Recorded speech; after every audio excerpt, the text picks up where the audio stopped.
Welcome to the Two Fat Guys and Album Podcast, your weekly dive into iconic albums and our search for the modern classics. Welcome to episode 30. We're here. Today we have a monumental album which goes by many names. Though there is no official title, at least none that can be pronounced by the human tongue, it has been called the fourth album, the fourth studio album, maybe Sozo, or the Symbol album. But the fat guys know it, and most of the classic rock world knows it as Zeppelin IV. This is arguably the summit of the hard rock mountain.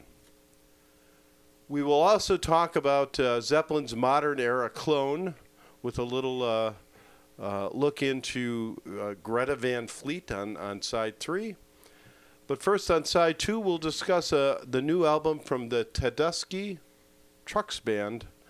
And then on the final side, what you all look forward to, and it's the show speaks. And we're going to rank these 30 albums that we have talked so far about on the pod. I forgot about that.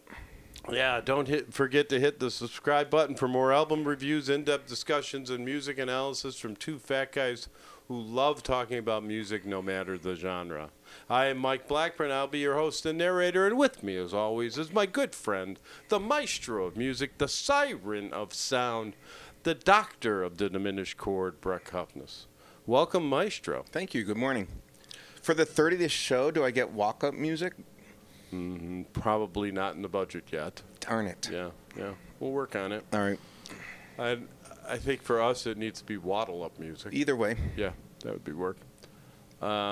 Before we dive into everything we have to talk about today on this epic show, do we have any cleanup? We've got cleanup. We got nuggets. We got a 20-piece today, I think. That's not good. Yeah, no, it's fine. We will fight through it. Powering through our nuggets. Through it. Last show we did Synchronicity by the Police and Left of Cool by Bela, Fleck, and the Flecktones. Yes. Yeah. So last week you asked me some interesting questions. One of them was about the Saxello. Yeah. Because Jeff Coffin, the saxophone player for Bela Fleck, was credited with playing the Saxello on the album. Right. And this one stumped me. I can tell you there are very few things that I have researched, and I do research like this everything. I know. I put the time in. That's why I hold the questions till the show starts. So I had to continue to research this. I went into such a deep dive on the Saxello. This is a very rare and unusual instrument. So there's an easy answer and a complicated answer. I literally was able to talk to somebody that I knew who is like a saxophone collector type person, and they were able to shed some light on me. If you go on the internet and look up Saxello, there's not a lot of information out there. Okay. So this is Did you find a picture? Yes. Yeah. No, you can find a picture, but it's hard to find any information about it. Does it look like a saxophone? So here's the deal. It is a very rare instrument made by the company King in the 1920s. And I believe it was only in production for a couple of years. It is essentially a soprano saxophone. So if you think of the Kenny G saxophone, it's like a straight instrument, metal instrument. But sometimes people think it looks like a clarinet. Yeah, but it's metal and it's played like a saxophone. Right. So it's a soprano saxophone. But at the bottom... So it looks like a clarinet, but it's played like a saxophone? Well, not the Saxello, just the soprano saxophone. The soprano sax. What do you mean it's played like a saxophone? Well, all saxophones are played the same way. So you could have... Don't you just blow... It's a wind instrument. But you have to also know how to move your fingers. And just blowing them. But you have to move your fingers... You don't need to... Oh, you don't need to move your fingers on the clarinet? Is that why you played it?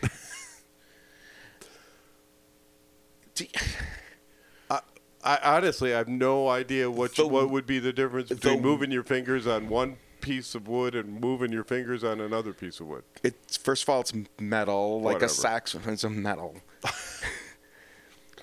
Okay. Okay, I can explain this to you. I'll talk slowly. Well, you just glossed over like a major thing. Okay. All the woodwind instruments. Mm-hmm. Woodwind. Woodwind. Wood. Oh, are you really? You said you wanted this to be fast. All right, go ahead. If this is long, it's your fault. I'm just saying, because you're... No, all right, well, I'm curious Okay, here now. we go. Woodwind instruments, family of instruments, includes the flute, saxophone, clarinet, okay, and also oboe and English horn and other orchestral type instruments. The flute and the saxophone not actually made of wood, although the flute was made of wood centuries ago, but the woodwind part of it is kind of and well, since I'm blathering on, the saxophone is essentially a metal clarinet, like it's meant to be loud. So they are all metal clarinet. Okay, let me just go one step at a time, and hopefully it will come to you. I'm going to tie it up in a bow, but you have to let me go a little bit here. Well, I mean, you're throwing out stuff that okay, backtracks on things. I know. So we have, the point being, like the clarinet is made of wood. Although you could go back to the 20s and find a metal clarinet. I'm not even going to mention that now. So ignore I said that. I didn't say that. But the clarinet essentially is a wooden instrument. The flute centuries ago was made out of wood, so hence woodwind. But all the woodwind instruments are played with like multiple fingers. Like you use all of your fingers to play this instrument, compared to say trumpet, where you only have 3 buttons. Okay, brass instruments are played differently from woodwind instruments. All the woodwind instruments, clarinet, saxophone, flute, piccolo, are played. Piccolo's like a flute. Okay, so if you stay into one group, let's say we talk about for the sake of hopefully simplicity, I pray. If we talk about the saxophone family of instruments, they come in different sizes. Right. Sure, okay. Sure. We've seen most of them. Right. So you have your soprano, which would play high notes. You have your alto. You have your tenor. You have your bari. And then we've also talked about the bass sax, and then the contrabass sax, which we've seen at the Violet Femme show. Yep. So there's whole family of instruments, and within. But they're all curved. Okay, stop with the curve. So I'm answering your other question first. All right. So all the saxophones are fingered the same way. Okay, so I could play any saxophone, like you'd hand me any saxophone and I could play it because I know how to play one saxophone. Yeah. And it would take some adjustment to get used to the amount of air to use and the size of the mouthpiece and things like that. But the fingering system is the same on all saxophones. Okay, and I could say the same thing about the clarinets. There are multiple sizes of clarinets. They all have the same fingering system. Flutes, there are multiple sizes of flutes. They all have the same fingering system. But the clarinet, saxophone, and flute have slightly different fingering systems. So when I say the soprano saxophone, I forget what I said now, plays like... Oh, I said the Saxello plays like a soprano saxophone. Yeah. That means it has the same fingering system. Got it. Okay, compared to a clarinet that is slightly different. Yes. So the Saxello is really a soprano saxophone. Now, to your other question, the saxophones are curved kind of upwards typically, although the soprano saxophone oftentimes is straight, similar to a clarinet. Okay, following. Okay, so now. So they look the same. They sound different. They're played different. Got it. Yeah. All right. So yes. The Saxello actually has a bell at the bottom that would aim almost directly at the audience, as opposed to straight down or so more curved. of a right turn than Yes. than pointing back up. Exactly. Yeah, okay. And that makes it different. It sounds different. Yeah, sure. It's and never caught on. It didn't catch on for a couple of reasons. Most people think the Saxello actually has a superior sound to the soprano saxophone, but at the time.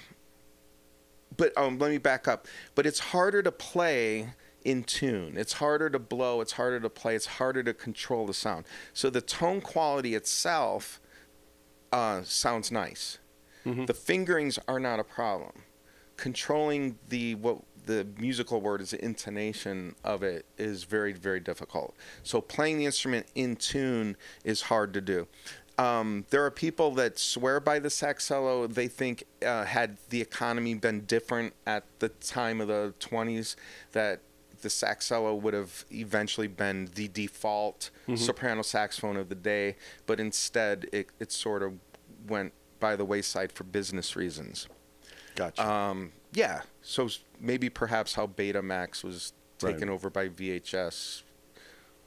So it's the Betamax of the kind of the saxophones. Of the saxophones. You should have just led with that. Everybody would have gotten that. Jeff Coffin, the person who plays the Saxello, that son of a on one song that made me like go into an incredible deep dive. We had talked about how Bela Fleck, you'd ask, well, is he in the Hall of Fame for banjo? Is Howard Levy on the Hall of Fame for harmonica? Yeah. And no, because they don't have, the Rock and Roll Hall of Fame doesn't have those categories. Jeff Coffin, on the other hand, is in the Rock and Roll Hall of Fame as a member of the Dave Matthews Band. Oh. So he is a Hall of Famer. You had asked me about Squonk. So this is now a nugget of a nugget, going back to the 2 shows ago when we talked about Trick of the Tail. By Genesis. Yes, and you had said Squonk was, or you thought maybe it was a nursery rhyme. Yeah. So it's not a nursery rhyme. The Squonk character, who is very fearful, and when captured dissolves into a pool of tears. Yes, that it is a mythological creature that was documented in 1910 in the fantasy field guide Fearsome Creatures of the Lumberwoods by William T. Cox. It's a creature of American folklore. So it exists as a Pennsylvania wooded lumberjack type of story, kind of like a Yeti or the Loch Ness Monster. I was trying to think of what Wisconsin's were. It's not a Yeti. No. Bigfoot? Bigfoot? No, they have it's like on all fours with a big head. Doesn't it describe everybody at the Packers game? But Is it? Thank you. We're here all week. Is it? I almost had it. The bratwurst? I'll scream it out at some point during. That's usually my job. But there are children's books written using the Squonk as a character, so perhaps that's a confusion. So Squonk does exist in children's literature. Also exists in Steely Dan's "Any Major Dude Will Tell You." Their 1974 song contains a reference to squonks. So nice. Yeah. So there's been some deep. So there are nuggets. There are nuggets. And I think that's all I got. All right. I just wanted to get your opinion on something before we kind of talk about it, because it's we're going to talk here about Zeppelin and Greta Van Fleet. And Greta Van Fleet. But if you talk about Zeppelin, one of the it's hard to not say that one of the amazing instruments involved in that band is Robert Plant's voice. Okay. And a very distinctive voice. And it's fascinating to see then, Greta Van Fleet come along, 50 years later. Many. Yeah. And he also has a similar voice, right. and even using, you can almost listen to some of those songs and see where he's get some of the ways he plays with the notes and plays with his voice and his lyrics straight out of the Robert Plant playbook. Yes. So is that, in your opinion, as the maestro of music? Yeah. I guess this is more the siren of sound part. Okay. is that like just influence? Is that like respect for, or is that just plain ripping off? Ha. Okay. Well, we're gonna do that now. Okay, that's fine because I was, it did come to mind these things. Sure. Yes, but Yeah, okay. But let's just, All right, let's so get it out of the way so okay. we're not critical of either, or we're not distracting from either of these albums. Okay, I will try to kind of directly answer that. So the lead singer of Greta Van Fleet, Josh Kiszka. Kiszka, yeah. And so I'll preface this by saying that I had suggested once for a third side an album that really kind of borrowed from the influences of... Right. So I'm going to avoid the sheepdogs for a moment, but I'm happy to circle back to them. Sure. So I'm going to try to answer your question directly, and then we can expand on it. Sure. Okay.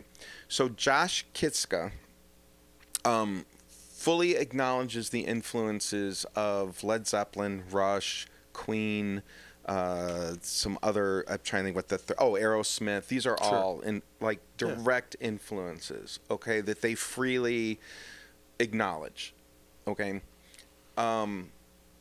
Speaking is directly to your question, he claims, the lead singer of Greta Van Fleet, Josh, says that he developed his voice independent of hearing Led Zeppelin, and that they had already been in bands and he was already singing, and then he hadn't even heard of he was already singing and performing in his voice before he knew that Led Zeppelin existed. He did not find Led Zeppelin until later in high school, say. Okay? So while he acknowledges the similarities, he claims that he came to his sound himself, his personal vocal style. Okay? Okay. All right. Now, as far as the copycat thing, which I brought up numerous times, okay? Yeah. And I tend to not take copycat bands as seriously. And so you're asking what's a copycat, what's not. And I'm going to digress one more in that I think when I'm thinking about music and how I like to I don't know, how do you determine what's a great record or what's a great band or what's a legendary album or a legendary band, okay? I think in those areas, I think of a couple things. If you're going to be in that category, you either have to do something completely new and different, groundbreaking, or you have to be significantly better than what came before you. Sure. Okay, so there's obvious influences in all these things, and do you take that influence to another level? Do you create something new with that influence, or do you do it better than the influence? Have you do you advance the art in some way? Okay, so in those terms, talking about Greta Van Fleet, I don't believe they qualify as that. I don't think they do it better than Led Zeppelin. I don't think they are doing anything new. On the other hand, they are keeping a certain style of music alive, and I appreciate that, and they do a very good job of it. But in that term, that's one of the ways that I think about the comparison. Now, the difference between, if you want me to say why was I so hard on the beloved Sheepdogs compared to Greta Van Fleet, you haven't heard me talk about Greta Van Fleet yet. No, I haven't. So I think Greta Van Fleet is a bit of a copycat. I think they're more of a copycat than you probably do. But I think the difference between Greta Van Fleet and the Sheepdogs to me is Greta Van Fleet still has their own sound and their own style. I think they have, although there's obvious clear influences, I think that they have their own thing going on. Okay? The Sheepdogs change style on every song. And so on every single song on the album, changing colors. The first couple songs, and I don't have it off the top of my head, but they're very much like, say, Leonard Skinner or maybe Bad Company or something in that. Like that early 70s rock style, right? That's kind of where they're at. Yeah. And so that's fine. They played those things. And then they went into like the Allman Brothers, and they sound so clearly like the Allman Brothers by their instrument choices, by their tone choices, by their equipment choices. But then they'll play another song and sound so clearly like a different band. And they did. So they'll sound like Santana on another song, for example. And Santana has his own sound and his own equipment and so then their next song just sounds like a copy of Santana. It's almost like they're changing the colors they're doing. But anyway, all right. I'll let you catch up. Okay, is that an actual thing, or did you just make that up? I'll let you catch up. Have you been waiting 2 months to pull that line? Have they ever said that that's what they were doing? I'll let you changing? catch up later. No, No, I want to know. Is that something you said? Because quite honestly, very clever. Yeah. And were they clever enough to think about that and actually put it in their liner notes? Then I might look at the album differently. Go back and read the liner notes. Did it say that? Should go back and read the liner notes. So the answer is no. Right. So let's. Have I?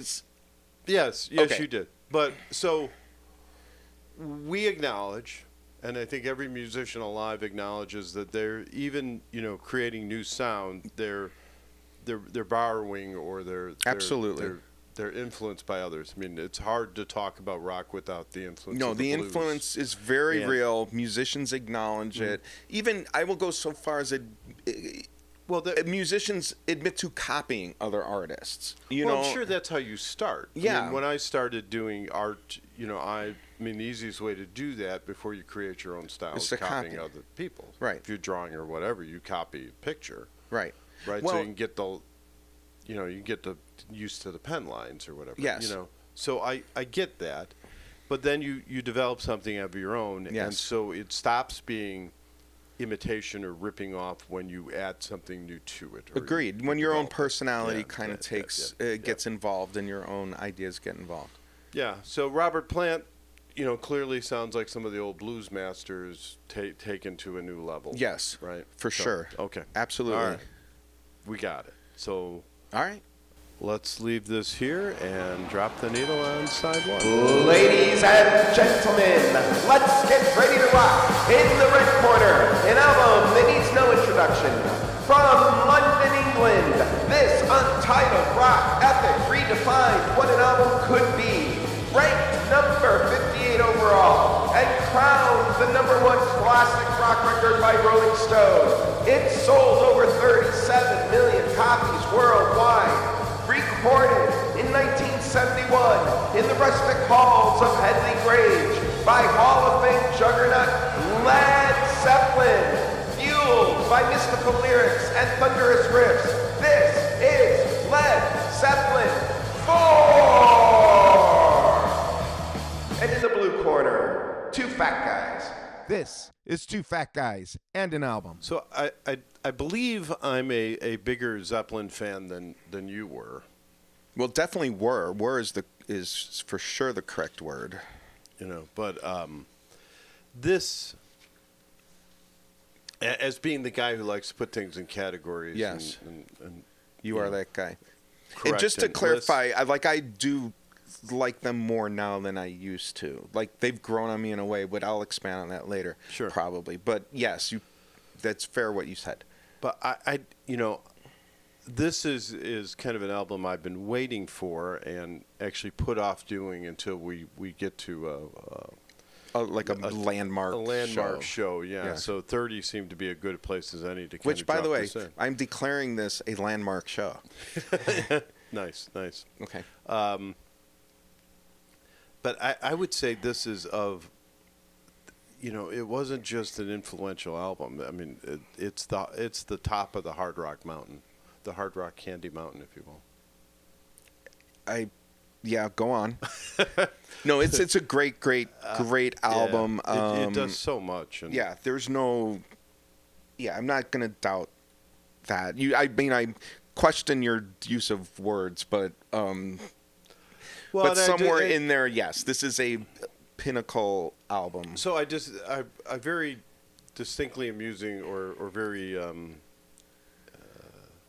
specifically using the term hard rock as opposed to metal. Okay. I'm not going to, I'm not going to get into trying to judge this against like Paranoid.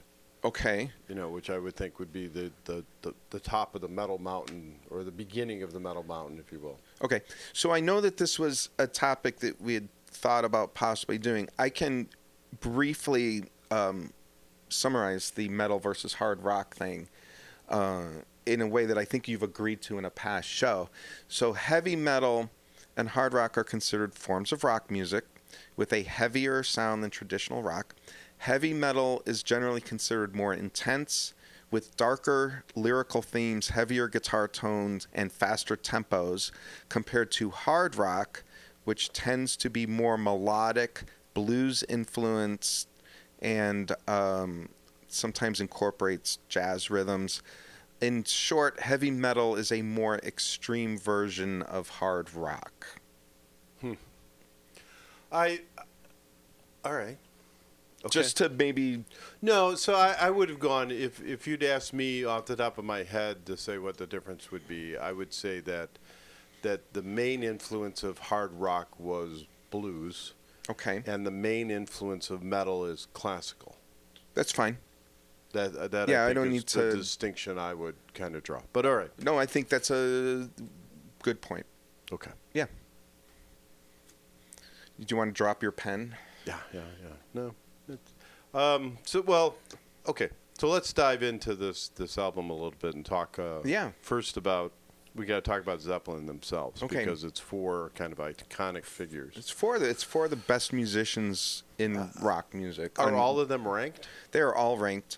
Robert Plant, the vocalist and one of the primary writers, he's a 63, Rolling Stone 63, probably criminally ranked at 63. I think he probably goes way higher than that, in my opinion. Yeah.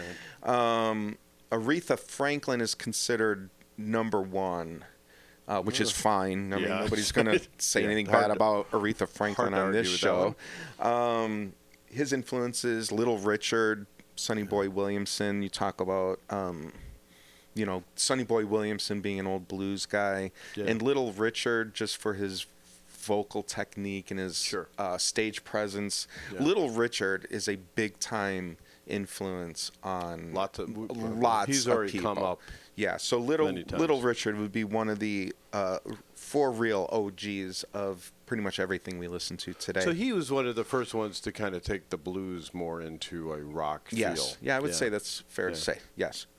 Okay. Jimmy Page, the guitarist, also co-writer and has producer credits on this album. Number 3 Rolling Stones guitarist behind Jimi Hendrix and Chuck Berry. Perfectly fine with me right there. A true like a genius. He was playing him along with John Paul Jones, the bassist, who I guess I'm just going to pair them together for a moment. John Paul Jones, Rolling Stone 14 bassist, ranked bassist. I'm fine with that. They both. Where's Victor Wooten? We got to start a campaign. No, this is Victor. Yeah, you can throw this list out until Victor Wooten shows up on it. But Jimmy Page and John Paul Jones, both professional studio musicians at a very young age, like at the age of 15, 16 maybe. That's how good they are. Yeah. And they had actually left the comfortable life of the studio to become rock stars. John Good Paul, move. well, it seemed to have worked out pretty well for them. Jimmy Page, actually, like, just to give you an idea, he's a session musician on The Kinks, You Really Got Me. He was a session musician on Goldfinger, from James Bond, like movie music. He played with the Stones. He played with the Who. Later on, he played on Joe Cocker's Help from My Friends that we'll hear about later. Not on the Mad Dogs and Englishmen, but on the recording. He was the only leftover from the Yardbirds, one of the original supergroups with Eric Clapton and Jeff Beck. So the origins of the band were that the Yardbirds had broken up. They had a gig as the New Yardbirds. And Jimmy Page essentially had to put together another group of musicians to fulfill that contract, and that group of musicians became Led Zeppelin. It's pretty crazy. Yeah, John Paul Jones. We had talked about him being an arranger. He was an arranger on one of the albums we did recently. REM. Yeah. Yep.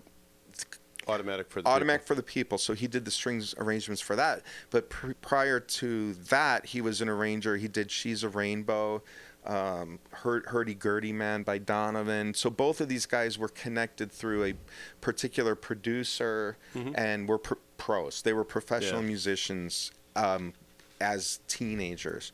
And then you have John Bonham, the drummer.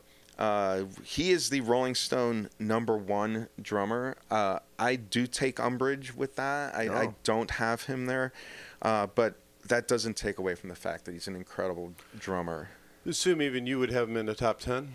I think it's probably top 10. But, he's... So, like, Keith Moon from The Who probably would be my #1 ahead of Bonham. But you also have, like, Neil Peart. Whatever. I mean, there's the list goes on. You hit a point where you're splitting musical hairs. Well, that's what I'm saying. John Bonham is in the, box of great drummers. Okay, so if the Rushmore, maybe. I'm not sure. No, well, maybe. I'm not ready for that. I was gonna say like John Bonham. Keith Moon 1A, Neil Peart 1B. John Bonham might be 1L. I don't know. So I'm not sure. I would have to look closer at this list. But he was influenced by Gene Krupa, one of our favorite jazz Rolling drummers. Stone has him. Do you know where like Drumeo has him or anybody? Yeah, I could tell you in a second. While I'm at it, before I forget to drop this in, the band itself and Jimmy Page in particular influenced heavily by the skiffle artist Lonnie Donegan, who's really kind of the British Buddy Holly. So skiffle makes another appearance here. So Drumeo has Buddy Rich as one, which again I'd like to know who the best rock drummers are.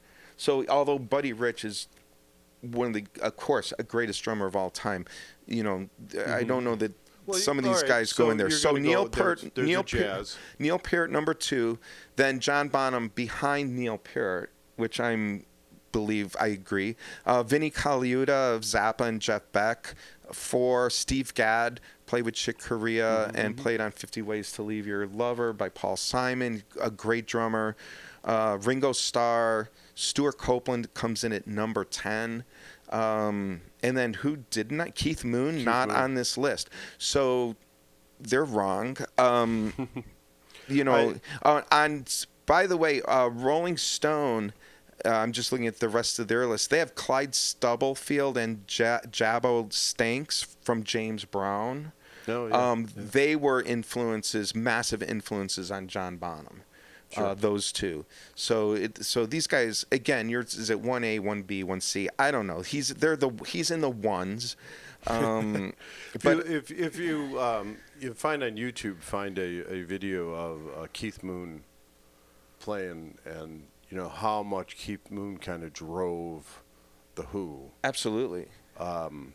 You'd have a hard time leaving him off of any list. Right. And so what we had talked about on the Who show was how Keith Moon was more of a lead drummer, like the same idea as a lead guitarist. John Bonham, known for his power and precision, and when you talk about like hard rock drummer, like that's what he did. He brought the power, he brought the energy, and so definitely a different style from Keith Moon, but definitely also more straightforward and not quite as creative to me.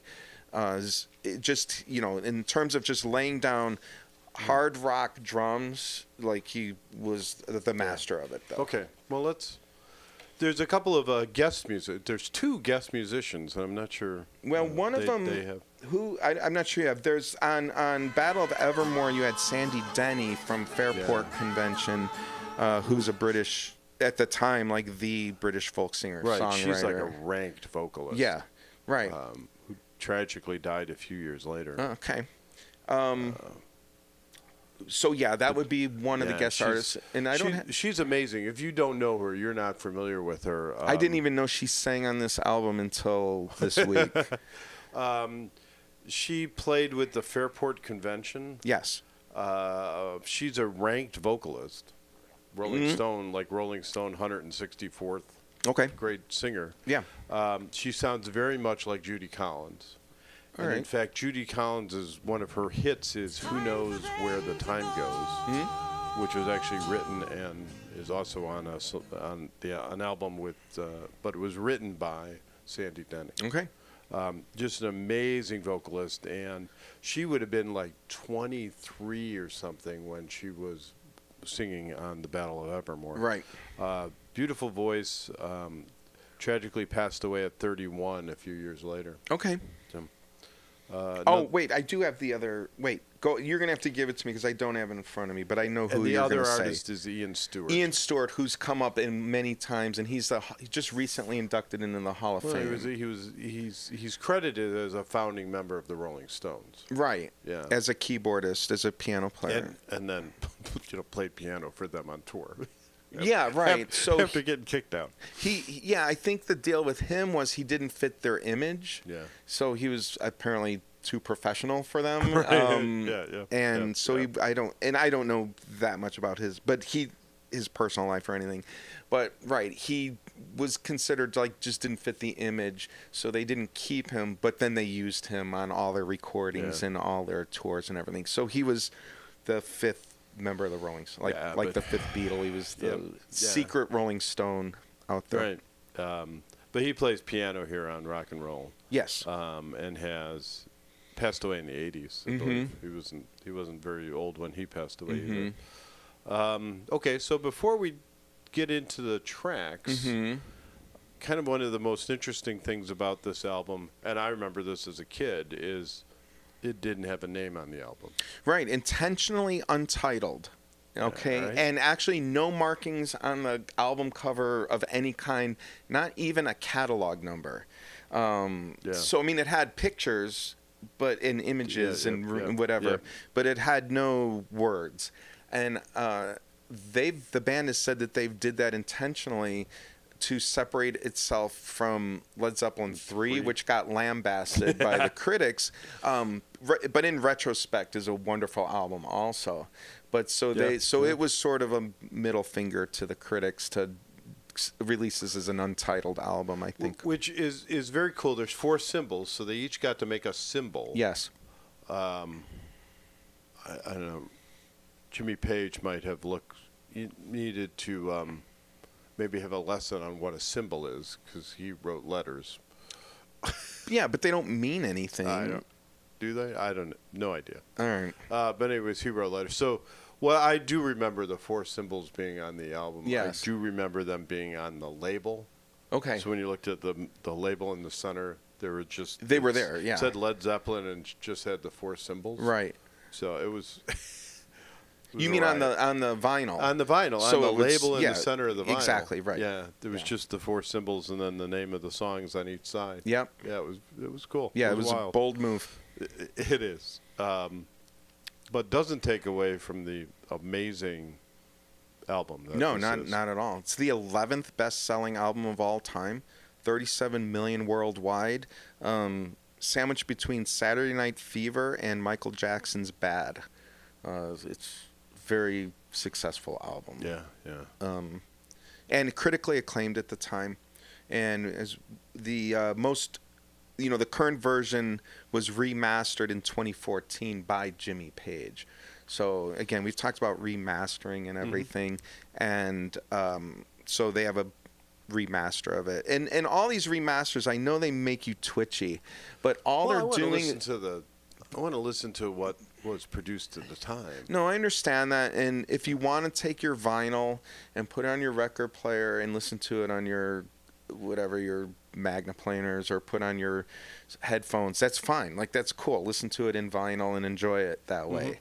Most people don't consume music that way now, and so these remasters are in digital form, and they're intended to just take advantage of modern technology.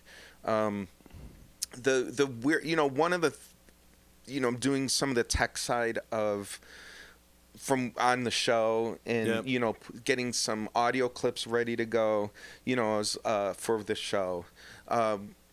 Appreciates it. Yeah, but I'm just the show's small letters, I guess. But even I had the bass on a particular song was too loud. Which you've complained about on a different show.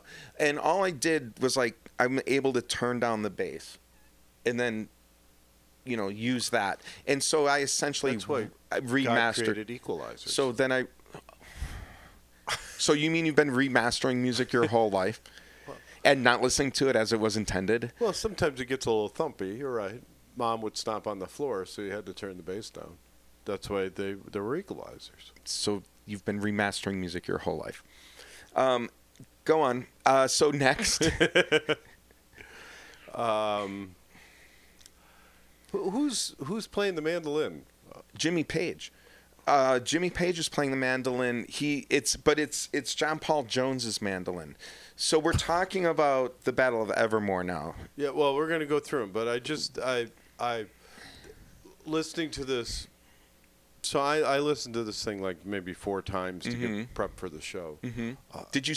I have to be honest. I skipped Stairway to Heaven on most of the listenings because I've heard that song 7 bazillion times. But I did listen to it. You know what? Once. I would too, but it starts and then you go, ooh. No, I know. It's like I don't listen to it. Then you're sucked in. Right. No, I did listen to it. I made a point of listening to it once, and it was fantastic. Yeah, and then as I was last time I was doing this just to make sure I had it all, I was walking around the neighborhood here and outside the Fat Cave. Yeah. And there's so much construction, by the way. It actually is a Fat Cave. Now, I had to use the secret entrance to get in. Yeah. Sorry, just throwing that in. But go on. There is a lot, yeah. Yeah. But it just dawned on me that this whole song is like a mandolin, and who's playing that? Are you talking about Stairway or no, Evermore? The Battle of Evermore. Yeah, Evermore. So, it's Jimmy Page, okay? But it's John Paul Jones's mandolin, and the mandolin is sitting around the studio or the house it's actually a house where they're recording it. And Jimmy Page picks it up and starts messing around with it and writes this song, even though he doesn't know how to play the mandolin. Musicians. Jimmy Page. Look, these guys are legit no. musical geniuses. Like legit. I get it. Not just rock stars. Like the best. Yeah. So he plays an instrument, and just for, we talked about the woodwinds and the fingering systems and everything like that. So the mandolin is not played like a guitar. It's totally right. Yeah, the fingerings for a mandolin are not the same as a guitar. They're actually the same as a violin. And I don't know if Jimmy... It's like picking a violin. It is. Yeah, very much so. So I don't know that if Jimmy Page knew how to play the violin, but he does know how to work strings. Sure. And pick strings and things like that, and he was able to figure it out. Yeah. No, it's an amazing song. All right, well, let's do the. That was the only thing that just jumped out at me, and I didn't have time to look it up. And it's like, that's amazing. It is. And so then it's annoying, is what it is. It's well, I was wondering if it was a guest mandolin player. No, it's Jimmy. It's Jimmy Page who learned to play it that week or something. That is annoying. Yeah. Okay, so side 1. Starts out with Black Dog, which I think they should start every Led Zeppelin concert with. Black Dog, it's an opener for sure. So just to package this album as a whole, it's essentially a sex, drugs, and rock and roll album with some fantasy worked in there in the middle. Yeah. So, as in commenting on all these songs, it's just, that's a sex, drugs, and rock and roll song, or it's a fantasy song, and that's about it. I can say that. Right. But this song in particular, it was considered a Rolling Stone 300 ranked song in 2010. I don't think it appears on the more modern list, which is also wrong. It was a US 15. It was a UK 119. the black dog is a reference to a Labrador retriever that was hanging around the studio at the time, who otherwise makes no appearance in the song. It's just the name of the song. Yes. And it's probably not even the name of the dog. Black dog? Well, maybe just the black dog. Hey, black dog. Yeah. I mean, it could have been their name for the dog. Yeah, true. Yeah, so that's it. But yes, the way it opens is... Yeah. No, it's a tremendous song. It's a great song. It's certainly a favorite of mine. Then rock and roll is, that's where you hear John Bonham. Yes. Yeah, it was so US 47, as you said, Ian Stewart on the piano, and actually started off as a jam session while working on the track Four Sticks, which appears later in the song. So, we've talked in the past about how songwriting occurs and all that. So it sounds like they were just jamming on this and discovered rock and roll and then threw some lyrics into it. Yeah. Then we talked a little bit about the next song at this point, which is The Battle of Evermore. Yes. More of a fantasy storytelling type of song. Well, it's a story about... it's a story that was written about a book. Well, I don't know where the music came from. You kind of said the music was Jimmy Page playing around. Jimmy Page messing around with the mandolin. But the lyrics came from Robert Plant. Uh-huh. He was reading a book about the Scottish War of Independence. Okay. And so he plays like the narrator part, and Denny plays like the crowd, basically. Yes, the town crier. Yeah. Yes. So it's so you have like two characters going back and forth. It's a very, very different song, and I don't, It's a skip for me. Oh no, that's a crime. Skippy skip. So you listen to the first two songs and flip it over? I guess so. I'll be taking applications for a new Maestro for the show. That is a crime, man, right there. All right. Moving on. Oh, that's a great song. Skip. Oh.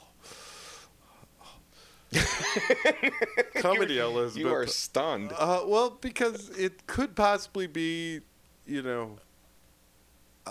mean, I love the whole album, but it's. I look forward to it. All right. Just to give you like an idea, I know I said this earlier in the show, how much of a legitimate skip this song is for me. Did not even know there was another person singing until like on the song. So it's not a skip, it's just ignorance. All right. No, I'm just saying I've actually, I talk about how I always listen to albums and everything. No, I skipped this song. I've skipped probably 1,000 times in my life because I didn't even know there was a second vocalist on it until researching the show this week. We might be just losing all of our sponsors right here. Go on. I apologize. On behalf of the show, I apologize for the Maestro's horrible ignorance here. At least I haven't, said bad things about Elmo in public. Go on. All right. So that flips us over to, well, no, it doesn't. That's what I was wondering where you're going with that. Flip it over. No, I didn't. Number 4 is Stairway to Heaven. Stairway to Heaven. Number 1 on everything? Well, this is the weird thing. So the answer, first of all, it's pretty darn close. I'm not going to say it should be because honestly I have a couple songs ahead of it. But it's way there. It's way, way, way up there. Usually when you would hear radio polls and listener polls back in the day, Stairway was always number 1. Yeah. Rolling Stone, on the other hand, has it at 61. Even... Got to leave room for Taylor Swift, I guess. Even when it was charted higher, in 2004 list, it was only 31. So this is... definitely top 10. It's definitely a top 10 song. Yeah. There's no doubt about it as a top 10 song of all time. I mean, on every level, on influence, on just recognizable. I mean, I would think everybody, your mom would know Stairway to Heaven. Everybody knows Stairway to Heaven. Yeah. And, the biggest complaint about it is, it's overplayed, I guess. Right? Which is also... It's too good. It's too, yeah. Hit it too pure. Yeah, too pure. I still use that line all the time. People look at me. Yeah. But yeah, it's and I will one of the things we had touched on a little bit earlier is how I wasn't as big of a Led Zeppelin fan back in the day. I will say we spent some time at the midnight show watching Song Remains the Same. Like, so I was not out on Led Zeppelin, but they... you were more poppy. More poppy, probably. Well, I was more proggy. I was more Rush, always the Beatles, Queen, like that type of thing. So I was probably a little more proggy. Led Zeppelin at the time, to my ears, was a little too heavy. Yeah. Over time, my ears have sort of acclimated. Like things that sound like hard rock when they first came out don't sound as much like hard rock anymore. So I think this album has aged incredibly well. Yeah. I think it's still great, and I like it more now than I did, when I was in high school or college. And this song in particular, like, again, you listen to it 1,000 times, so you don't. It's a long song. I don't know if you noticed that. It's like something minutes long. So it probably wasn't a single. It wasn't a single. Yeah. And having said that, even though there are singles on this album, the album itself and Led Zeppelin itself was a product of album rock and the FM album era, right? Mm-hmm. So all those artists... there were a lot of which, if you songs. want to give credit to Van Morrison for album rock, you should actually. But creating music that wasn't really intended as a single to be played, they were writing music for radio stations, FM radio, that was putting album sides on. Yeah, and so they're much more long form. Wait till songs. American Pie comes along. Oh, no kidding. Yeah. I'm sure you're familiar with, because we probably talked about it or at least shared it, the greatest cover of this song ever done, live. Yes, absolutely. At the Kennedy Center. The Kennedy Center Honors, when they were honoring Led Zeppelin. Look this up on YouTube. Yeah, if you haven't seen it. Heart is performing it, but I mean, I hate to even spoil it because it's not just Heart. Like, they keep bringing out like choirs and more choirs, and pretty good drummer. Yeah, well, that Jason Bonham, right, playing the drums. And the band didn't know. The band did not know he was playing drums on it. And that hit them pretty hard. Yeah, when they saw him. Yeah. It was, but she does just a phenomenal job of mimicking his tonality throughout the song. Yes. And she can hit the notes. Yes. She's a rock star herself. She is. Really great voice. And that, my jaw dropped when I heard that whole thing. Yeah. Yeah. And much like this song, it builds. Right. And so, one of the things I love about that performance as well as this song, and like the first time you hear it, it's like, it starts quiet, it builds a little bit, and then you think you're done. It's like, oh, that was really great. But then it kicks in to another level. Like, and then you're like, oh, that was really cool. And then it goes again. So, like, you think they're in fifth gear, but they're not. They're, like, still in second gear. Like, they got more. And it's a tremendous worth song. That's Kennedy Center Honors, Led Zeppelin, and it's the Heart cover of Stairway to Heaven. Yes, one of the greatest covers of all time. So let's flip over to side 2 of Zeppelin IV here that we're talking about. Yeah, Misty Mountain Hop comes up next. Yeah. I didn't realize that of the songs on this album, that is the most often played in the solo tours of them. Oh, I didn't know that. Yeah. So Robert Plant still plays this a lot in his solo shows. Which, I mean, to pick a song off of this album to do, and that wouldn't be the first one that jumped out on me. But if you didn't want to do Stairway to Heaven, do Going to California or When the Levee Breaks or Black Dog or something. Right. And again, every show should open with Black Dog. Go Thoughts on Misty Mountain Hop? Yeah, I like Misty Mountain Hop a lot. I don't know. You're a big skipper these days. No, I like Misty Mountain Hop. So as much as I say sex, drugs, and rock and roll, like, yeah, let's do it. Let's, this is the, the blues. Let's rock. Let's, I'm in on it. But also why, in some regards, it didn't appeal to me more at the time because it just wasn't.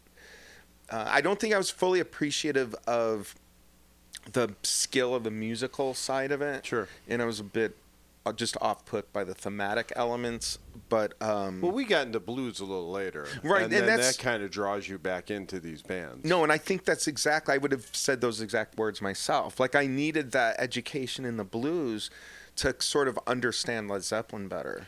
For those who are not aware or whatever, we're Chicago based, and we grew up in the city. And kind of one of the things we would do as young 20-ish somethings is go there. There's like 3 or 4 phenomenal, at least there were at the time, blues bands, blues bars, that you could go to, and it was live music, and it wasn't just like some guy deciding he'd play the blues. These were the they were OGs.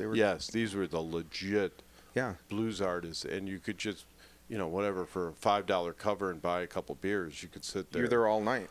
Yeah, it was phenomenal, and they were 10 feet from you. Yeah, no, and I freely admit, like I got my half of my music education at DePaul and the other half at the blues bars in the neighborhoods, and I'm happy to say that. Yeah, so it really it changes you once you kind of really fall into the blues. There's a deeper kind of appreciation for some of the rock and roll stuff, and it only kind of amplifies or kicks in the whole Zeppelin thing. Right, and the blues, even though an old style of music continues to be relevant to this day, and in many ways, even if it's not like the purest form of like traditional blues, it resonates in all the music we listen to. But so many of the albums we've already covered or talked about, or the groups we've already covered, but you can just kind of pick the blues out. I mean, it's hard to talk about the Rolling Stones without saying those were they were. Well, all these they wanted to be a blues band and ended up being a rock and roll band. And it's the same as Led Zeppelin. I mean, all of these bands were influenced by all the 60s British bands were influenced by American blues and American rock and roll, and is Lonnie that directly, or is that through,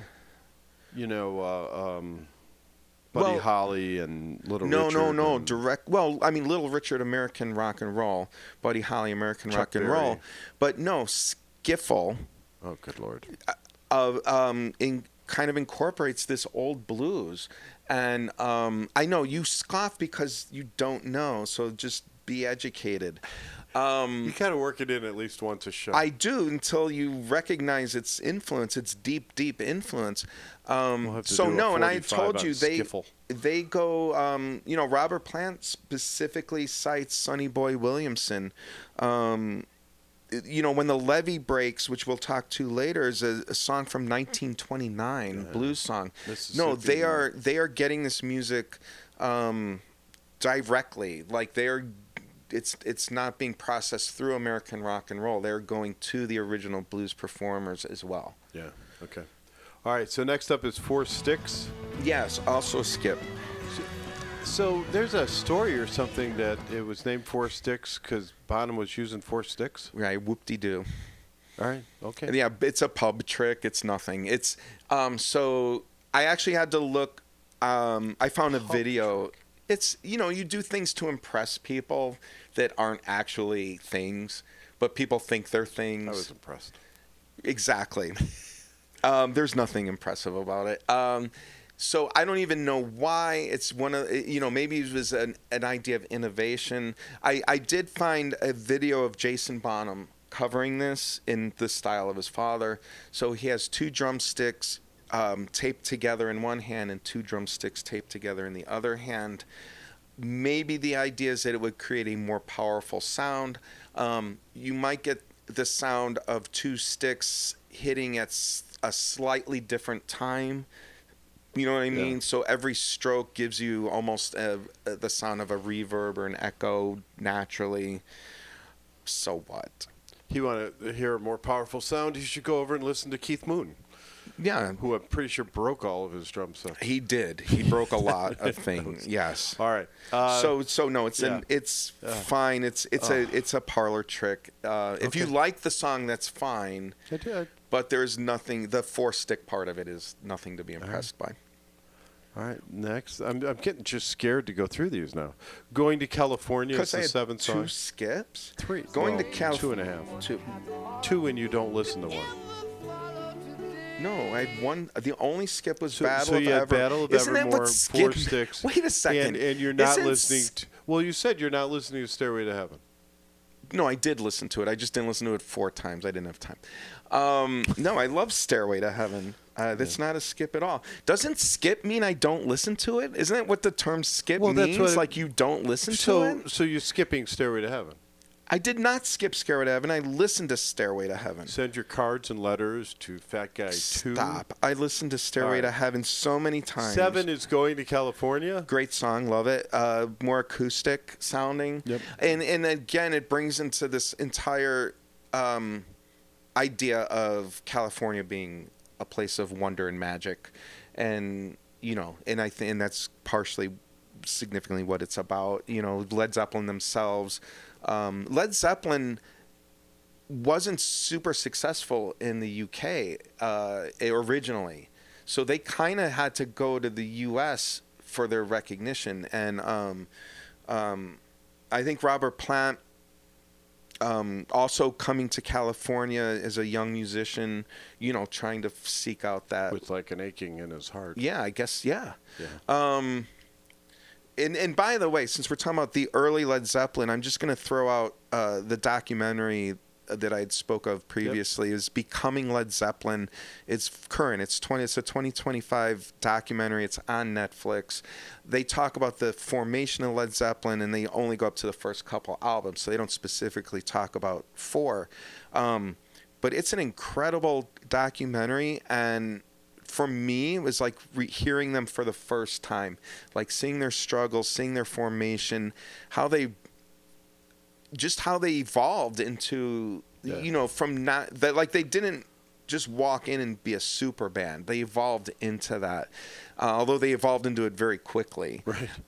But still, there was a time when they weren't Led Zeppelin. You know what I mean? They were just a band trying to be discovered. So they were probably in the shadow of the Stones and the Who. Well, I think they were in the shadow. I wouldn't even put it that way. Like, I mean, if you're in England. Maybe if you're in England, you already had these other bands, but they're all kind of coming around at the same time, right? So so America helped their visibility. It's weird how some American bands go to the UK to be discovered, and some UK bands come to America to be discovered. Yeah. So, anyways, Going to California is kind of about that, and searching for that better life or that California dream. Inspired by Joni Mitchell. Sure. Gotta love Joni. Yep. Then 8, the final song is When the Levee Breaks, which is a cover. It is a cover of Kansas Joe McCoy and Memphis Minnie, as I mentioned, a 1929 blues song. And so I went back and listened to the original. Yeah. To call this a cover, it's completely reimagined. And I encourage everybody to go listen to the original, because it's just a straight up 1929's bluesy thing, just strumming a guitar, singing along, and to hear what they came up with out of that song is blows my mind. It's so, it's a completely different song. So I, again, listening to it the last time walking around the neighborhood here, but you really heard, you hear the levee breaking, because with the drum, the power of the drum underneath it, it's like kind of building, like, it's kind of dragging you along. Yeah, this is probably, other than Stairway, which is of course the default number 1, this is probably my favorite song on the album. The harmonica, like the insane demonic harmonica that goes, the whole thing is just super powerful. That's Robert Plant on the harmonica. The sound they get on that is a reverse echo. The reason why that's so distinctive, so usually echoes what you think it is. You play, and then whatever. The echo comes after. Yeah, so you get the softer sound coming first before the louder sound of the actual instrument, and it creates cool. that. It's a really cool effect. And it's just a hard rock and blues piece. Yeah, I really like this song a lot. Very good. All right, so where does this fall? Landmark album, perfect album? Yeah, I've already said by your definition of no skips, it's not a perfect album. I'm skipping Battle of Evermore and I'm skipping Four Sticks. But every other song is a favorite. So, it's not only a song that I like, but 1, 2, 3, 4, 5, 6 favorites. It's a great album.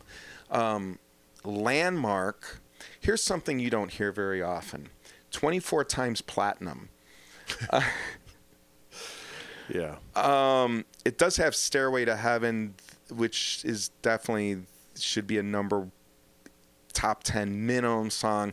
At the time, Rolling Stone and many others had this as a 5 out of 5 album when it was released. The perpetually grumpy Pitchfork only gives it a 9.1. But others have called it the greatest guitar album rock ever, benchmark for 70s hard rock and everything that came after. As I've already said, it's the 11th best-selling album of all time. So I'm going with Landmark on this. Yeah. I too, will not argue with the Landmark status, but I do find it a perfect album. I listen to this thing all the way through. There's no reason to skip anything. And if you do listen to the Battle of Evermore, you also get to hear the wonderful voice of Sandy Denny. So keeping her name and her legacy alive. Yeah. All right. I think we'll leave this here, and now we have a live read.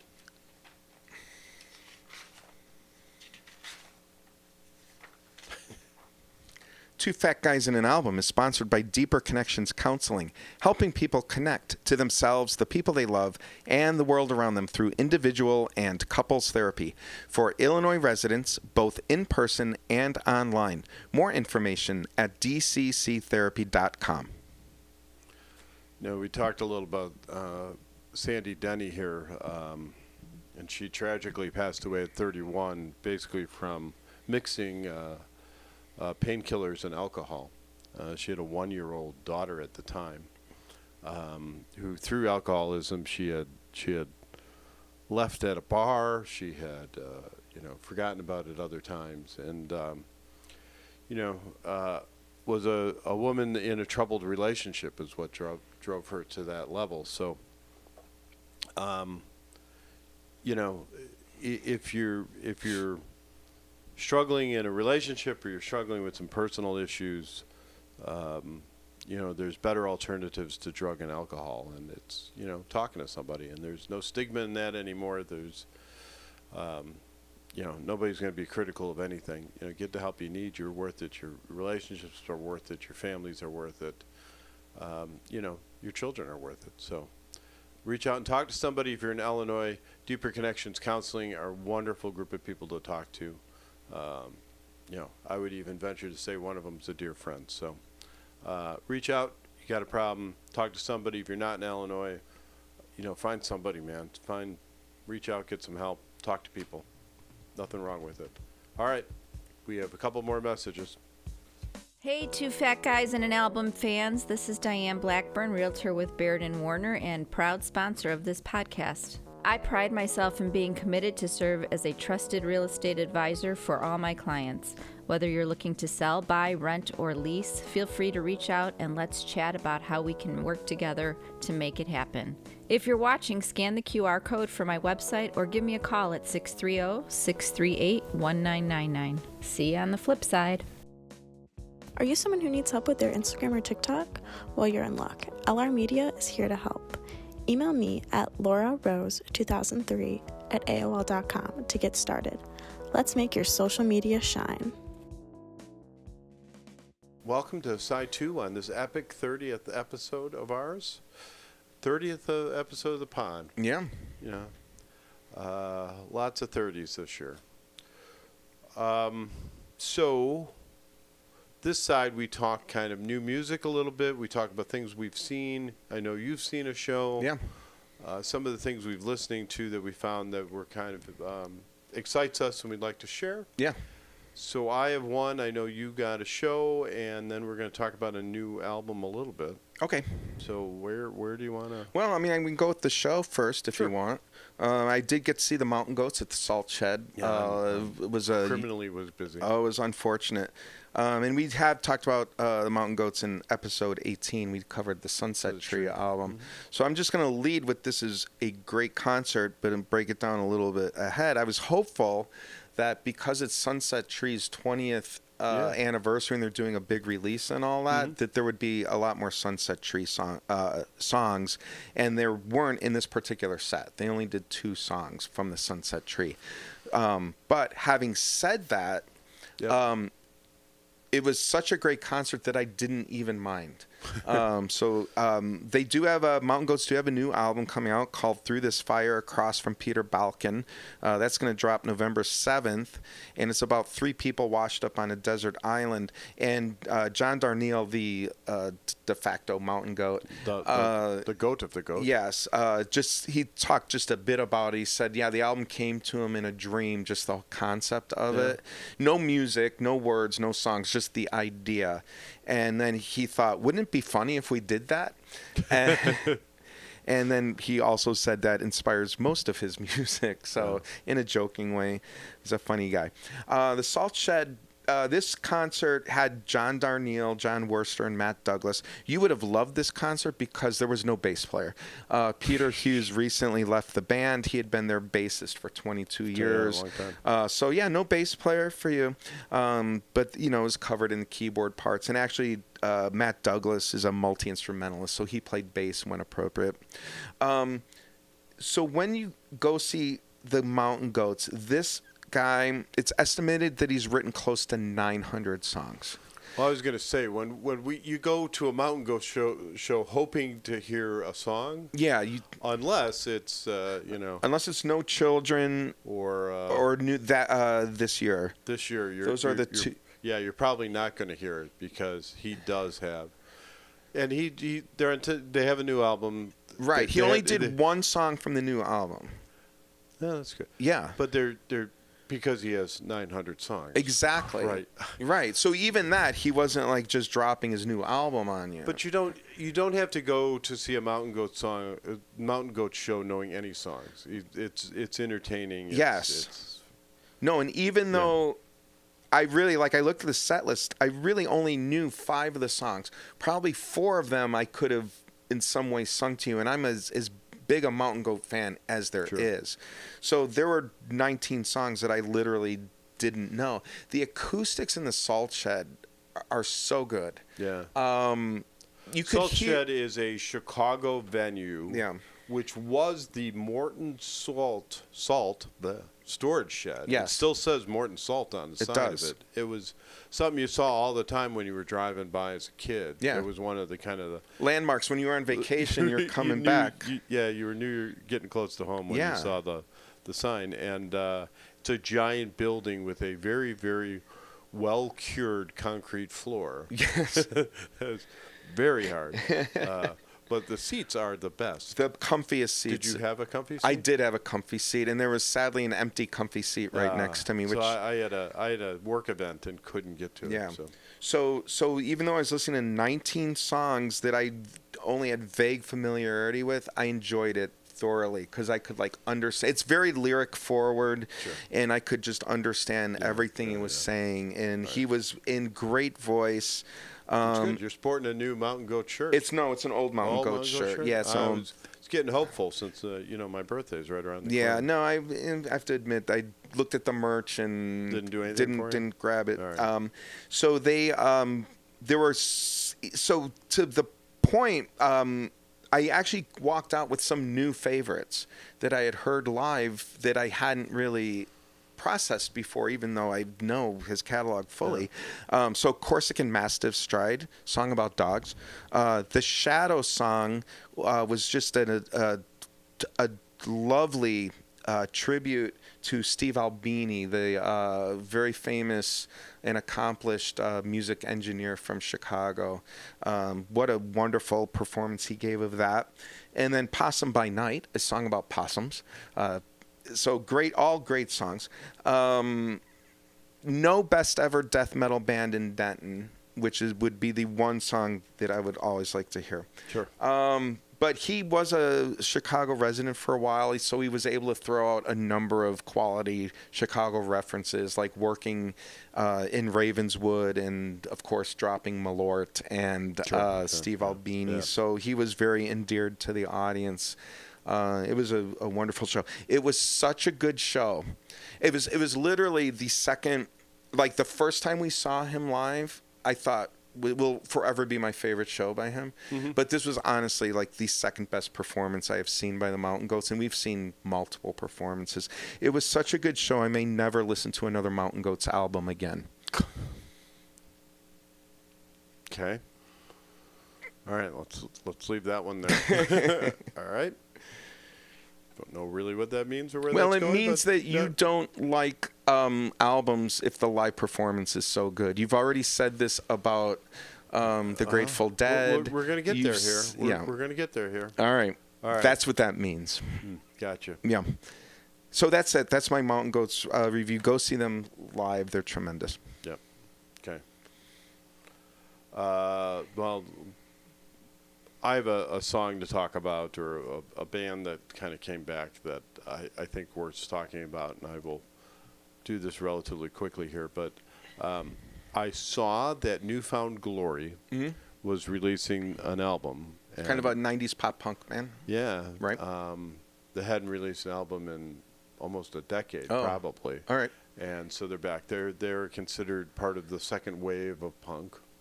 Okay. So they have an album. It's not out yet, but it might be by now, but wasn't out at the time of recording. But there's 2 songs that are available now as of this recording, and that's the song 100% and the song Laugh It Off off of the upcoming album Listen Up, which I thoroughly enjoyed hearing them again, and I thought it was very good. I thought the songs were good. Yeah, you shared the 100% song with me. I liked it. It sounds like classic Newfound Glory. It's not. So I know you've criticized other bands for sounding too much like themselves, but you're okay with this because they sound a lot like themselves. They do sound a lot like themselves. So this is the second wave of punk. So that's Green Day, The Offspring. Yes.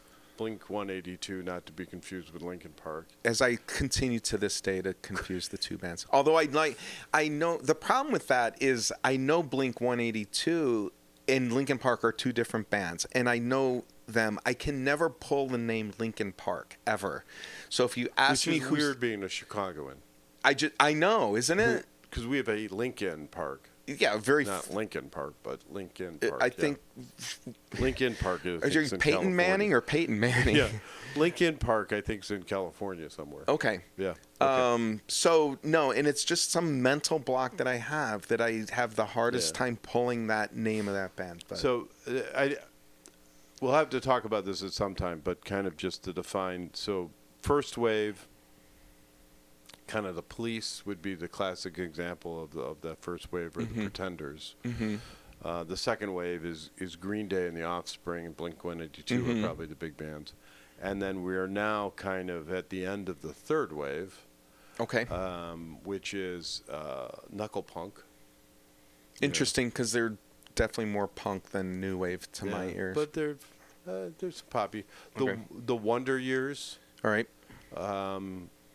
They've had the Cigarette and Saints song, which has been on my playlist forever. Okay.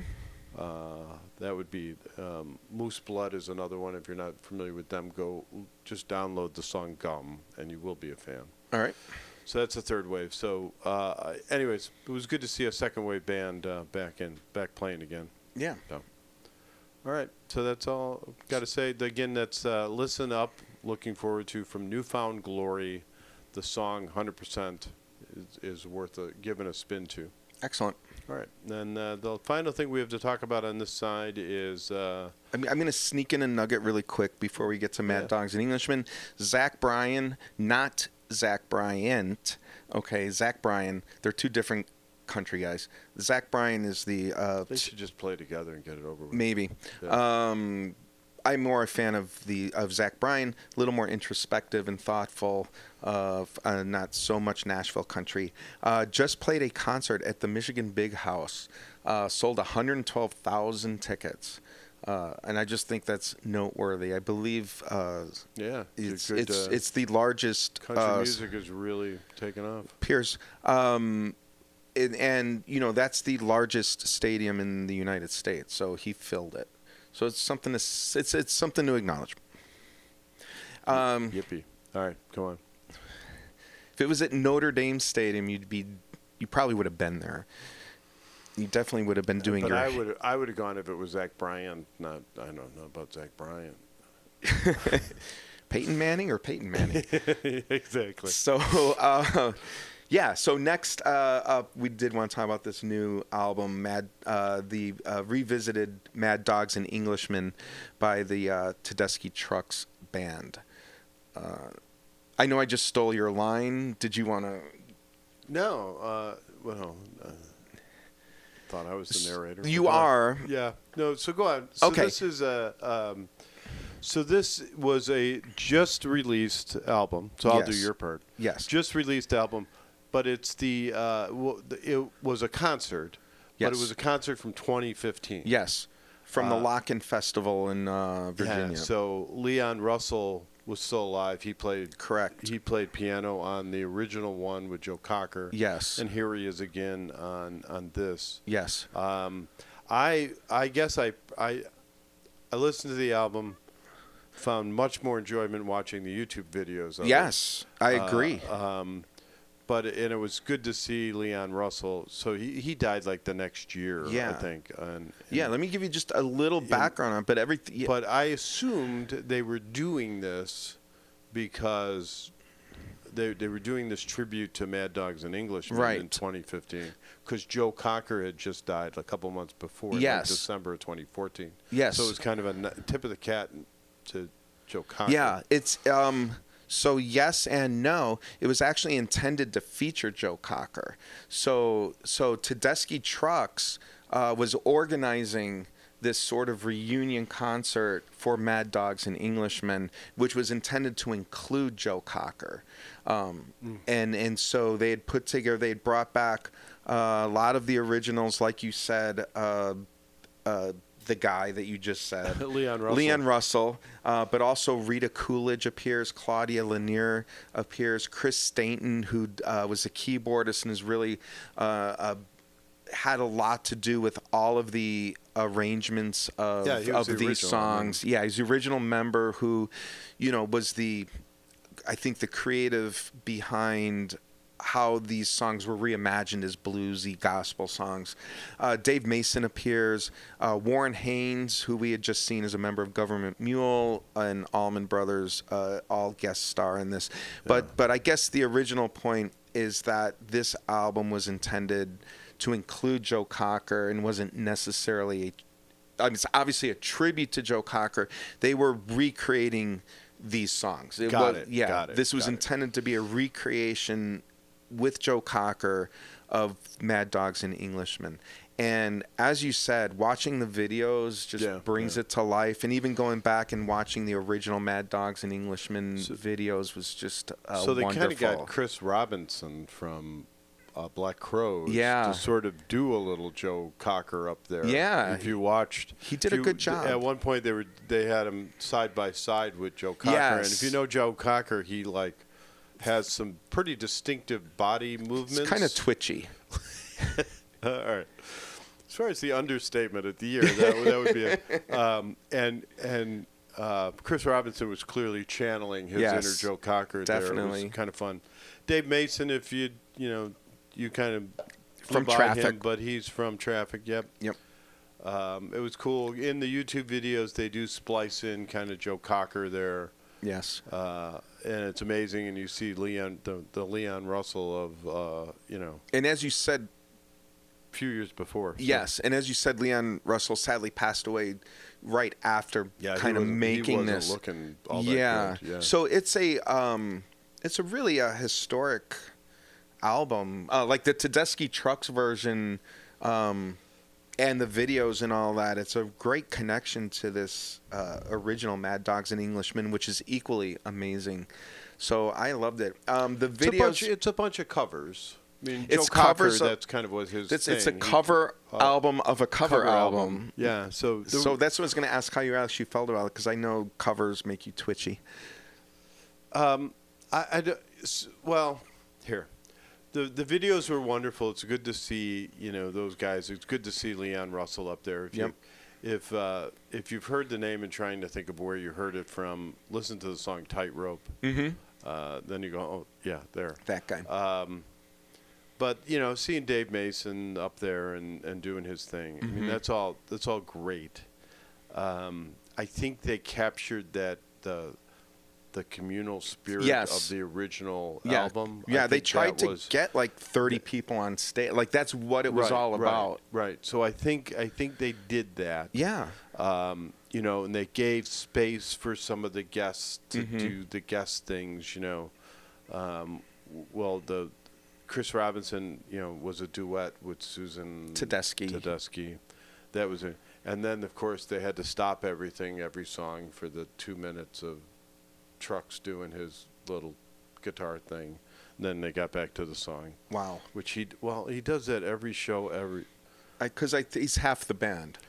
Yeah, but he married this amazing vocalist. She is amazing. She does a killer job on he's a great guitar player. He doesn't need to have a 2-minute solo with every song all the time. Okay. Every single time. Maybe you should write a letter. Well, you think even he'd figure it out, but... So the 4 videos that you can find. So first of all, I like the whole album, and it actually encouraged me to go back and listen to the original one, which I think I always say that's kind of what covers, do is like they bring back this old music. But now you got to listen to the now original. You got to go back and listen to the original, and and go down that rabbit hole, which I did, and I watched as many videos as I could of the original as well. The 4 tunes that you can find videos of that are all wonderful is The Letter. Susan Tedeschi kills it on that song. She does. And then Feeling All Right, Dave Mason's actually the singer on that. Yep. And then I also like She Came In Through the Bathroom Window, and the Tedeschi Trucks version of With a Little Help from My Friends is spectacular. So with Chris Robinson. Channeling his inner Joe going Cocker. back and forth with Susan Tedeschi, and again the communal element of it is captured. So check that out. Yep.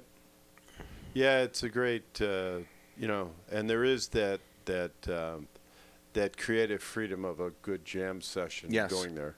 It is much better exemplified in the videos, and there are bands like the Tedeschi Truckers, Trucks Band, that I enjoy. I think I would go see them anytime they were in Chicago. Right. I don't know I need to listen to their albums. Right, like I said, I will not be buying another Mountain Goat album. That's good. It's fine. I'm just kidding. It's a stupid thing to say.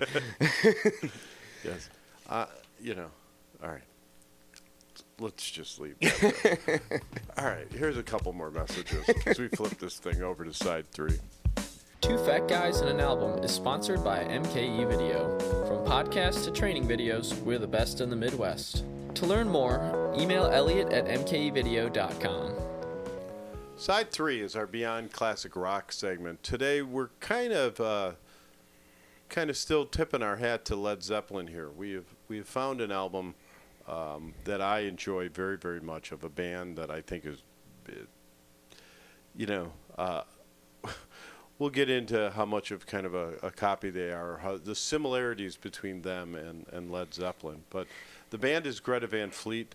The album we're going to talk about is their debut album, which is Anthem of a Peaceful Army. The album came out in 2018.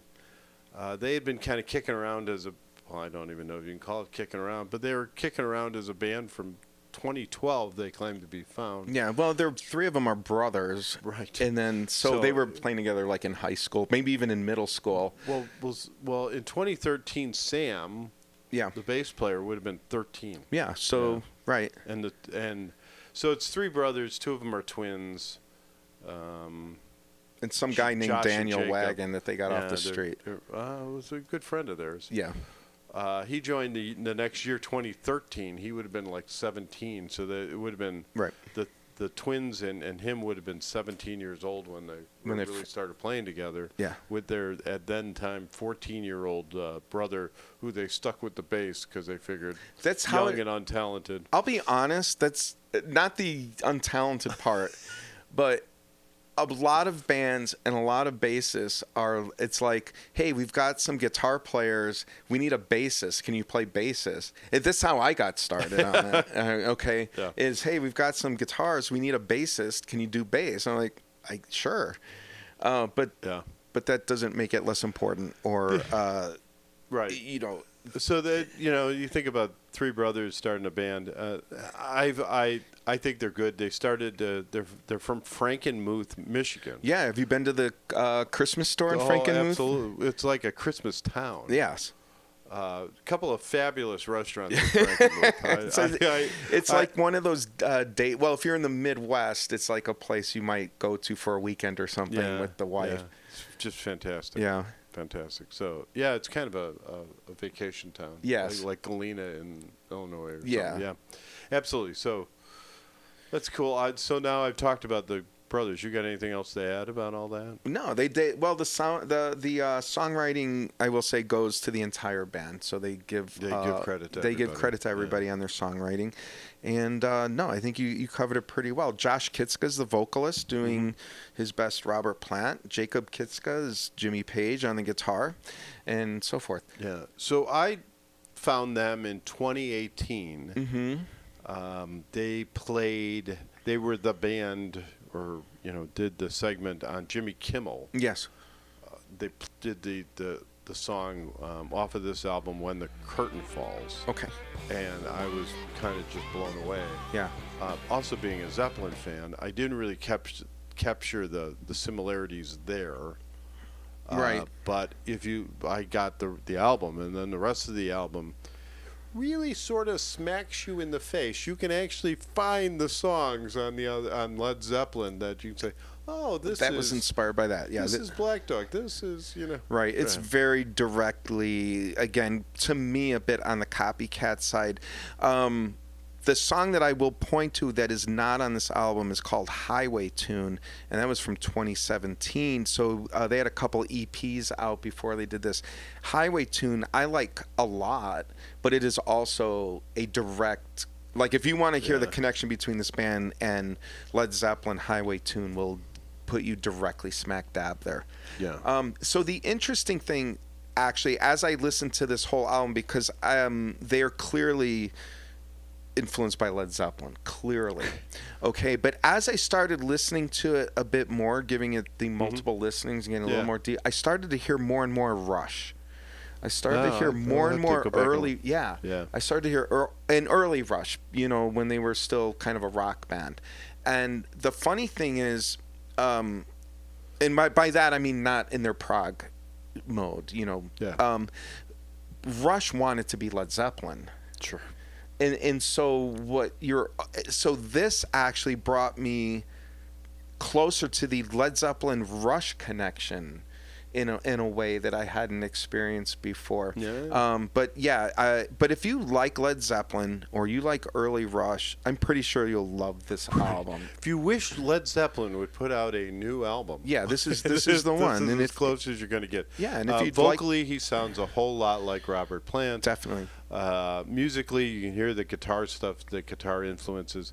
For a newer band, for young kids doing this, I think it's pretty amazing what they come out to be. Right. That being said, when this album dropped, they got ripped by the critics. Of course. Did you read? Well, I didn't read it. I ripped them myself because it's really, they sound very copycat. Well, let me. So this is a bunch of different critics. So this is not like one guy who just had a bad taste in his mouth. Right. But here's one that says, the actual music was bad, and the band's entire aesthetic feels disingenuous. Pitchfork, the reviewer Grumpy said, Pitchfork said it was half-baked boomer fetishism. Yeah. Fetishism. Thank you. An interminably long 49-minute drag. This sounds like are you sure that's not talking about the Sheepdogs? It spits in the face of artistic evolution. Again, you're sure it's not the Sheepdogs? But it's, I'd say you look at the liner notes for the Sheepdogs. It's fake. Rapidly aging sound. Yeah. I mean, it was terrible. It was terrible. Yeah. I don't know. I'll give you a minute to talk about it yourself here in a minute. I don't Right. know what your opinion is of it. I really I enjoyed. I hear the style Right. similarities with Zeppelin. Right. I got news for you kids. Zeppelin isn't coming out with a new album They're anytime not. soon. No. Although so this is kind of Robert fun. Plant records with Alison Krauss quite a bit lately. So, He but does. not in that style of music. No, not at all. It's They- more, they've it's evolved. more He's Americana evolved, and yeah. everything. Yeah. Yeah. So, no, and if you want to, go see a great Led Zeppelin semi-cover band, go see great Greta Van Fleet doing, quote, original. But I will say, add in Early Rush to that. Sure. So it was the bassist. I don't know why anybody would ask a bassist a question and for their opinion, but the bassist Sam says this is a concept album that addresses ecological concerns as well as themes of hate, greed, and evil. So continues to be relevant to this day. And also has a couple fantasy type songs in there that go back, harken back to Led Zeppelin. Like you said, you can almost match the songs up Correct. in a way. Yeah. When the Curtain Falls is fine. You're the One is the single off the album. Well, the second single off the album that I think I actually discovered them with. I take it back. I discovered them on Highway Tune. Because that was released as a single, and that sounded exactly like Led Zeppelin, and I didn't mind it at the time because it's like a hard rocking tune. Yeah. It's just then when you realize everything sounds that way, you're like, oh, this is a copy band. But You're the One is is kind of poppy. Does not sound as Led Zeppelin-y to me. I think it's more their own voice and their own style. It's got some Hammond B3 organ in it, which it gets me all the time. So that's the song that's the most popular, and I also like it. It takes talent to sing like Robert Plant. Sure. Okay, it takes talent to play guitar like Jimmy Page. I'm not saying they're untalented. So on that level, I appreciate he's got an amazing voice. The songs themselves, other than You're the One, and then I like Highway Tune, I'm not a huge fan of it, the album as a whole. But it does connect to Led Zeppelin. If you are out there, if you're listening to us because you like Led Zeppelin, on this particular episode, you will definitely want to check out this album by Greta Van Fleet.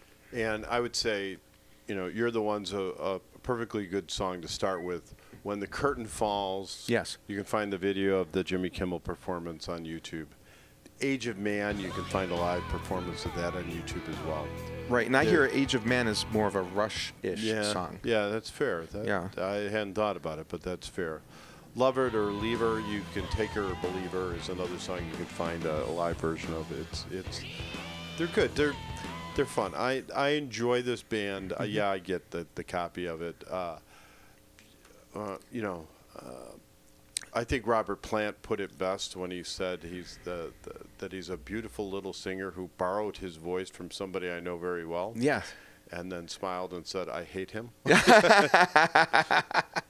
So, Led Zeppelin has aged so well. Those guys have aged yeah. so well. For being bad boy rockers in the day, they are charming people. Absolutely. They're still British. Yeah, I guess you got that going for it. So can I go with opposite of your seeing them live, not listening to them theory, because I think I connect with that on a slightly different wavelength. Okay. Like, I would not listen to this album, but I would go see them live because I think they would be fun live. Totally. But not because I like the music, just because I think they'd be fun in live performance, and the music's good enough. Yeah. I'd give my $5 and go see them. Yeah. Yeah, I'm not paying stadium prices to see them, but I'd go see them. All right. How many fat guys? Oh, I needed my fat guy rating list. Honestly, I forgot to bring that. I like off the top of my head, I give it like 5 fat guys, maybe. Yeah. There's nothing here of massive artistic importance, but it's a good listen. It's fine. It's got a couple songs on it. And again, if you do like Led Zeppelin and you're one of those people that's looking for something newer, you will absolutely want to check this album out. Yeah. Well, I give I would say 6 fat guys. I think it's a fun album, and there's more than just like 2 songs. There's 5 or 6 that you could put into a playlist and enjoy. Very complimentary if you are here because you're a Led Zeppelin fan. Yeah. It's very, very complimentary. Yes. So I would say that. And nothing else, we'll flip this thing over one more time. Let's do it. All right. So here we are at side 4. We're still here at side 4 because we don't have a sponsor to cover this gap. So we're going to kick right into it. And we start side 4. So this is an exciting opportunity. So this is side 4 is where the Maestro the first step here is he ranks the album. So he puts it into the album into our list, kind of plugs it into the space it belongs. Yes. And 30 albums to date. We have 30 albums now. So it's on this long list of 30 where Zeppelin IV falls into that list. But what's fun is the 30th show now. We hear the show's ranking. So capital letters, the show. We see the correct ranking of how it lines up to the Maestro's. There are words for you that I can't use. So I'm just, it's the show, man. So I mean, it's not me. It's the show. I get it. Right. So I'm just the mouthpiece for the show. You are a mouthpiece. All right. So where do you have Zeppelin IV? So Zeppelin IV, good Lord, this is just an amazing album. It's got historic meaning, like profound historic meaning. It has a ton of great songs. It has one of the greatest songs. Yeah. So Sgt. Pepper still number 1. Very happy to say Moondance still number 2. Led Zeppelin IV number 3. That actually shocks me. Yeah, it's way up there. It is way, way up there. I had it ahead of The Doors, original, their first album. So now that's the territory that it's treading in. Is where do I Which put all this? surprises me because you were never that big of a Doors fan. I'm not or a Doors. Zeppelin. No, so I'm either. So right. No, you were more of the Rush. Yeah. Pink Floyd. Exactly. So, I mean, I'm recognizing the historical significance of this album when I say this. Pink Floyd's Wish You Were Here is number 5. Okay, so there are some nods to not my personal preferences here. There's a balance between what I personally like and where they belong in the realm of music history. So, obviously, in your opinion, Sgt. Pepper and Moondance lean more towards my personal preferences. Led Zeppelin and The Doors at 3 and 4 really are against my personal preferences, but massively historic albums with great music on it. And then Pink Floyd, then Wish You Were Here rounds up our top 5, or my top 5. Fantastic. Okay. Well, I think we will. Let's do the show's list next. Let's do it. All right. So show. What would you? Where do you rank are we giving the top 10? We put these into a very fancy algorithm based on the show's brain feedback, and That would be a fancy algorithm. Very fancy algorithm. And so we're just going to run through this because the show hasn't done this since the 20th. Right. Are you giving 30 or are you just giving 10? I'm going to try to run through the whole 30 quickly. Are we going in reverse order? We are going in reverse order. Okay. So there isn't a whole lot of interruptions from the other There'll be chair. some, I'm sure, but go ahead. So number 30. And these are just the 30 albums that we have done. Exactly. So, all right. So number 30 would be Dream of the Blue Turtle by Sting. Number 29 is Chirping Crickets by the Crickets. 28 is Joshua Tree. These are all really good albums. All 30 are really good albums. Yes. 27 is Nothing Shocking by Jane's Addiction. With a caveat is that between Nothing Shocking and Joshua Tree, I actually have one of our albums from side 3, which I have fit in Purple Mountain. Purple Mountain is an incredible album. Purple Mountain by Purple Mountain. If you're not familiar with it, we've tried to promote it a couple times on this show. I mean, I'll say a lot of our side 3 albums are fantastic albums. They just don't really, they're just not in that classic rock category that we're sort of put at the front of the show. So this is the show's kind of master list. So I understand. That one just kind of fell in there. Fair enough. All right. 26 is Let It Bleed by the Rolling Stones. 25, American Beauty by the Grateful Dead. 24 is Discipline by King Crimson. 23 is Trick of the Tail by Genesis. 22 is Brothers in Arms by Dire Straits. 21 is Moondance by Van Morrison. Again, another caveat. Between Moondance and Brothers in Arms on the show's master great list is Misplaced Childhood by Marillion. It's a fantastic that album. We've also done as a side. And on that show, I forget, who did we have that album paired with? Oh, Trick of the Tail. Yeah, Marillion actually, that album outsold the main album of Trick of the Tail. So, yeah. Again, if you haven't heard Misplaced Childhood by Marillion, run out and get it. All right, we're at 20. So 20 is Morning Glory by Oasis. 19 is Breakfast in America by Supertramp. 18 is The Violent Femmes by The Violent Femmes. 17 is The Number of the Beast by Iron Maiden. 16 is Sunset Tree by Mountain Goats. I have it in the exact same spot. Sunset Tree? Yeah, that's we agree on. We have a couple that we're close on, but that one's exact. Yeah. 15 is Automatic for the People by R.E.M. 14 is Moving Pictures by Rush. 13 is Paranoid by Black Sabbath. 12 is Zeppelin IV by Led Zeppelin. 11 is Sgt. Pepper's by the Beatles. I have that ahead of Led Zeppelin. Yeah. 10 is Synchronicity by the Police. 9 is The Doors by the Doors. 8 is Wish You Were Here by Pink Floyd. 7 is Who's Next by The Who. We're getting into the elite. Yep. And I have Who's Next at 8, by the way, so we're really close on that. 6 is Bad Outta Hell by Meatloaf. 5 is Aqualung by Jethro Tull. I have Aqualung at 6. 4 is Graceland by Paul Simon. Yeah, great album.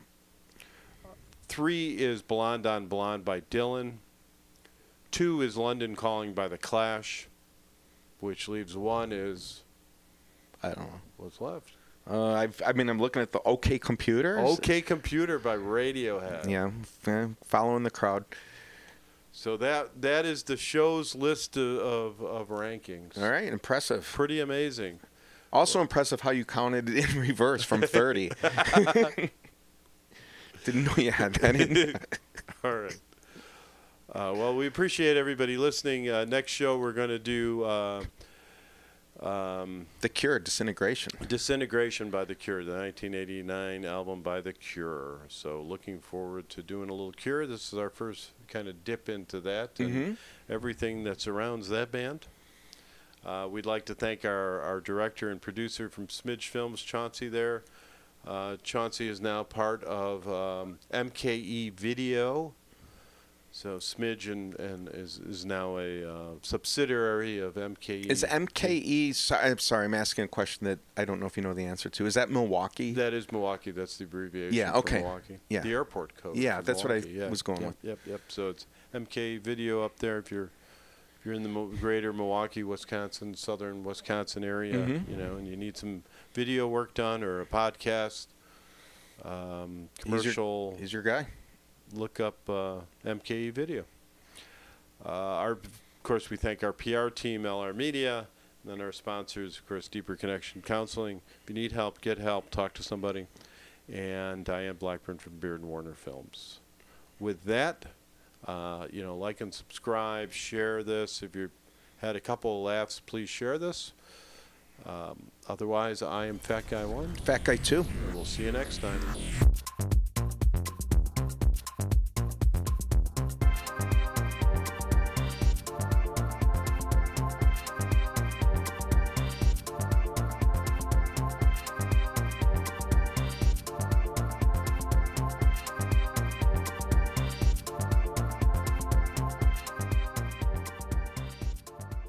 We need a professional. See when I am at the. See if I can get Chauncey. I am at the edge of my technical capabilities currently. Well, Hello, check 1 2 check. it's an interesting mix of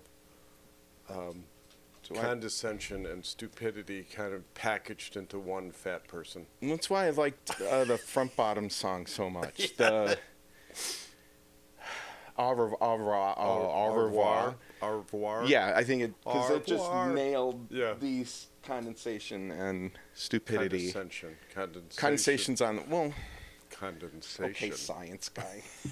I don't think that has any. Well, it's just pronunciation. I think it has more to do. I'm ready. There's going to be several horrific pronunciations today, just so. Are you're there? aware. Yeah. All right.